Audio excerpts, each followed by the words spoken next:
I used to watch this movie called Groundhog Day. In my opinion, it's a 1993 classic.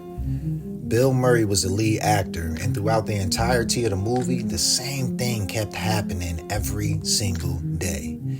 Initially, in his conscious state of mind, he saw the insanity in it. See, he purported himself as being imprisoned at first. Imagine waking up every single day and the same thing keeps happening until you change something about yourself or your state of thinking. Every day, every month, every year, in my short time on this planet, I've seen the same things happening. Every year, there's a new catastrophe that targets the people's concerns, fears, doubts, etc., and compassion or stress is drawn out. Every month, there's some random sweeping subject matter designed to take the people's attention off themselves and onto whatever the powers that be manipulates them to focus on. Every day, I see people that used to have access to the soul in themselves transform into human robots. Skynet and the Matrix are a part of the untelevised revolution, but it's in favor of the other side of that energy. We label that energy negative, socially engineered to believe that it's darkness, which translates to the mind as a complexion of blackness.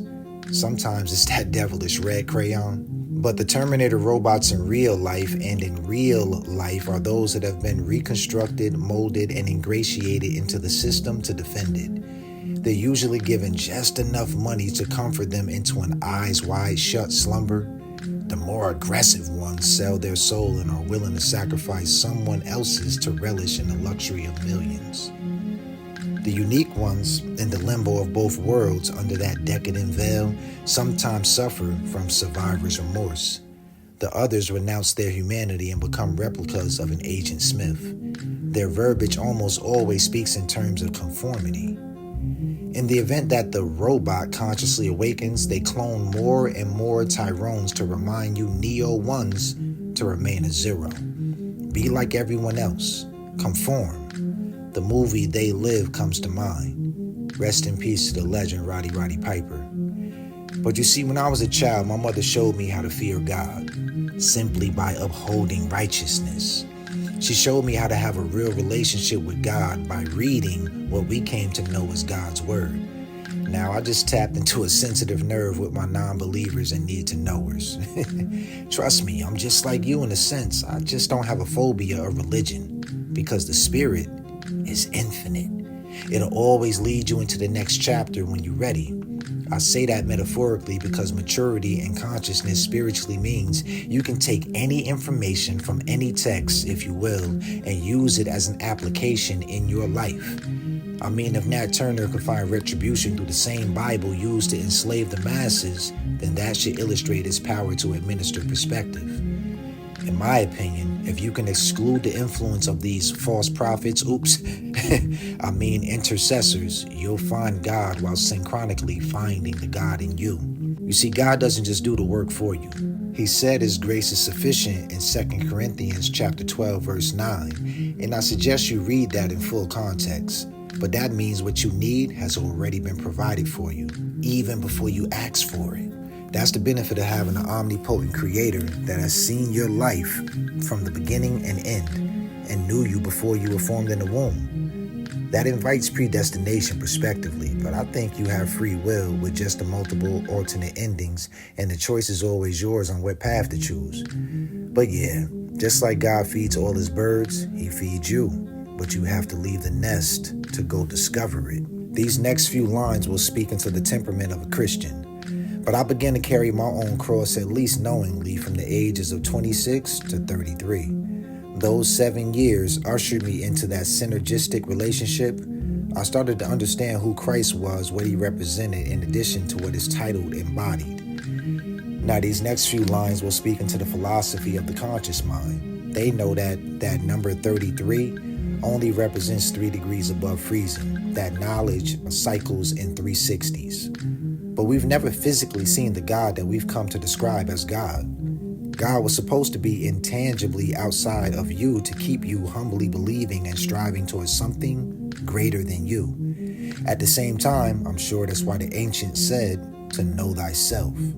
If you're indeed made in the image and likeness of God, then to know you is to also know God.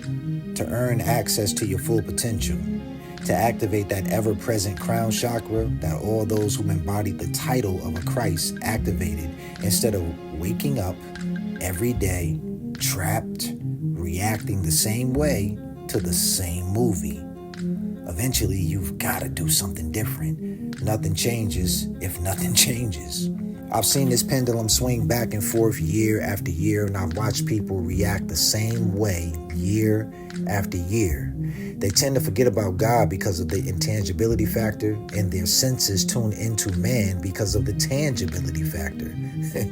I think it was Harriet Tubman that once said, if you want to see how strong a person is, put them in hot water. People's reaction in times of conflict shows me everything. A lack of daily preparation through the good times, so they become mentally displaced and rather frantic through contention, often resisting instead of going with the flow, like water. It's as if God being in control was only ear candy when things were calm. The powers that be have no interest in teaching powerless people how to be powerful. That's Dr. John Henry Clarke paraphrased. That just means to me that you have to teach yourself. Remember the quote, God provides for all his birds. You just have to leave the nest to discover it. As I've read through the Bible and religious texts, I've read stories that forms in my mind as incomplete. Rather, if that was done intentionally or not, it doesn't matter. 2 Peter chapter 1 verse 3 says we've been given everything that pertains unto life, and multiple scriptures supports God wanting us to have life more abundantly. So if I'm made in the image of God already, and I've been given everything I need already, amongst that a spirit absent of fear and of a sound mind, then why am I worried about the powers that be and what they're doing? To me, they're just the resistance to test what God has already put in me to bring it out of me. See, God has given me joy and told me not to let the devil steal it. A foundational stone of joy is optimism. Nuri Muhammad once said that optimism is synonymous with an optometrist. An optometrist helps your eyes see correctly.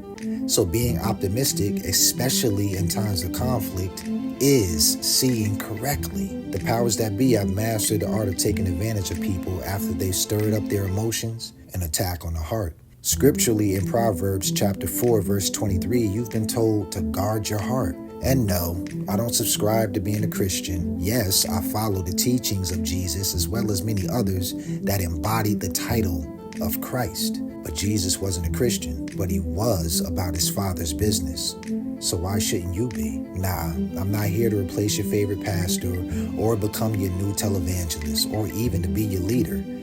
I'm just a simple vessel with a message that can hopefully provoke the power in you to come out and present itself. I'll leave you with the Romans in chapter 12, verse 2. But you know what? I'm not even going to tell you what it says. Go read it for yourself. Peace.